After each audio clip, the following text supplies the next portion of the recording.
Mumbra MM valley सरकारी hospital का मामला न्यायालय में पहुंचने के बाद जानिए न्यायालय का क्या था अहम फैसला।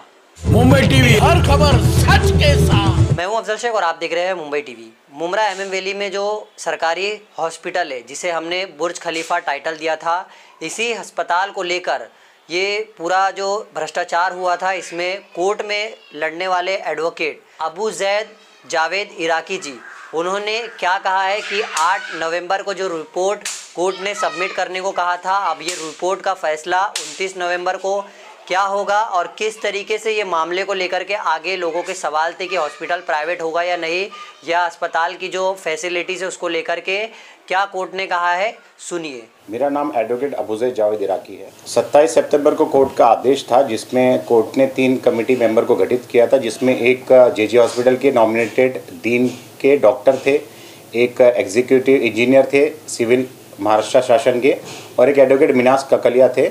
उनको एक रिपोर्ट सबमिट करना था, जिसके अंदर जो हॉस्पिटल है हकीम अजमल खान अस्पताल टीएमसी का, उसके अंदर क्या क्या फैसिलिटीज़ है, क्या क्या इक्विपमेंट्स है और अब तक शुरू क्यों नहीं हुआ है, उसका पूरा तफसील उनको देना था 8 तारीख तक। तो वो रिपोर्ट 8 तारीख को उन्होंने सबमिट कर दिया है, जो कोर्ट ने अपने रिकॉर्ड पे ले लिया है, और कल मैटर निकला और कल कोर्ट ने हमको बताया कि वो रिपोर्ट आ चुकी है और आप उसकी फाइल लेख करके अपना तबसरा अगले डेट में दीजिएगा। तो ये जो रिपोर्ट आई है, देखने के बाद आप लोग कब तक फिर कोर्ट का रुख करेंगे? कोर्ट में अगली तारीख 29 नवंबर का है। कोर्ट ने कहा कि रिपोर्ट का जो भी रिस्पांस है, दोनों पार्टी, हम पेटिशनर्स, एपीसीआर और कॉरपोरेशन और गवर्नमेंट, वो रिस्पांस 29 नवंबर तक दे। मनपा को हलफनामा देना था, तो अभी तक मनपा ने क्या हलफनामा वो दिया? कोर्ट ने 27 सितंबर को एक आदेश पारित किया था, जिसमें मनपा को कहा था कि आप हलफनामा भी दाखिल करिए कि एक अस्पताल कब तक शुरू कर रहे हैं आप। तो ये अचंभे की बात है कि कॉरपोरेशन ने अब तक अपना हलफनामा नहीं दिया है। और सर ये भी बताया जा रहा है, यहाँ पॉलिटिकल पार्टियों से बात उड़ रही है, मुमरा में प्राइवेट का प्रोसेस पूरा मुकम्मल होने पे है और उसका अभी कभी भी प्राइवेट हो सकता है। तो इसके लेके, इस चीज़ को लेके कोर्ट में बातचीत हुई है।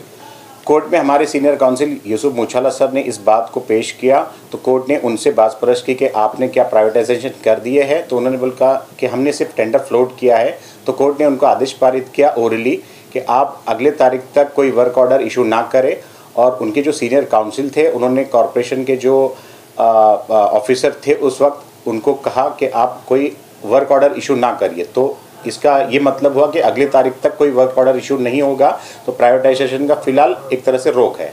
कोर्ट ने क्या लिखित में दिया या ओरली कहा है? ये ओरली कहा है, और ये उनके रिक्वेस्ट पे ओरली कहा है। कोर्ट ने बोला कि जो काउंसिल है उनके रिक्वेस्ट पे कि हम इसको रिकॉर्ड नहीं कर रहे, लेकिन आप इस चीज़ को अपने कॉर्पोरेशन तक कम्युनिकेट कर दीजिए।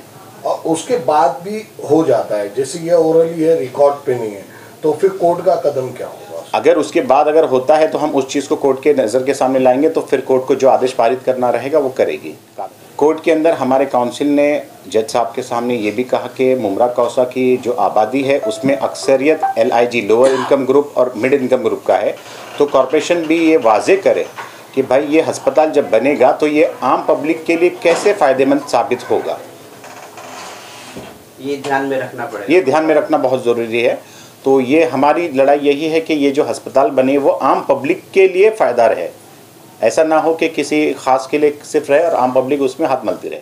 कुछ सियासतदान ने ये कहा है लोगों को, सियासतदान अपने फ़ायदे के लिए ये चला रहे हैं। सियासतदान हो सकता है अपने फ़ायदे के लिए बात चला रहे हैं। हमने उस चीज़ को कोर्ट के सामने पेश किया, तो कोर्ट ने उनसे पूछी कि आपने क्या टेंडर फ्लोट कर लिया है, तो उन्होंने कहा कि हमने टेंडर फ्लोट कर लिया है। तो कोर्ट ने उनसे पूछी कि क्या आपने वर्क ऑर्डर निकाल दिया है किसी प्राइवेट पार्टी को चलाने के लिए, तो उन्होंने कहा कि हम वर्क ऑर्डर अब तक नहीं निकाले। तो कोर्ट ने उनको कहा कि आप वर्क ऑर्डर अगले तारीख तक ना निकालिए। तो जब तक वर्क ऑर्डर ना निकल जाएगा तब तक कोई इसको चला नहीं सकता। कोर्ट की बात नहीं हो रही है, कोर्ट के ऊपर संविधान है। संविधान के अंदर जो बुनियादी हक है आर्टिकल 21, उसके अंदर ये है कि सरकार अपने शहरियों को अफोर्डेबल हेल्थ केयर दे, जिसके तहत जो कॉरपोरेशन चलती है वो भी अपने शहरियों को अफोर्डेबल हेल्थ केयर दे। ये संविधान और कॉरपोरेशन एक्ट खुद कहता है, तो ये संविधान की जिम्मेदारी है। अगर उसने हमको अगर अफोर्डेबल हेल्थ केयर दिया तो हम पे कोई एहसान नहीं कर रहा है, वो हमारे पैसे को हम ही को दे करके हमारा भला कर रहा है। ऐसी तमाम अपडेट से जुड़े रहने के लिए सब्सक्राइब करें मुंबई टीवी। मैं अफजल शेख फिर हाजिर हूँ एक नई न्यूज़ के साथ।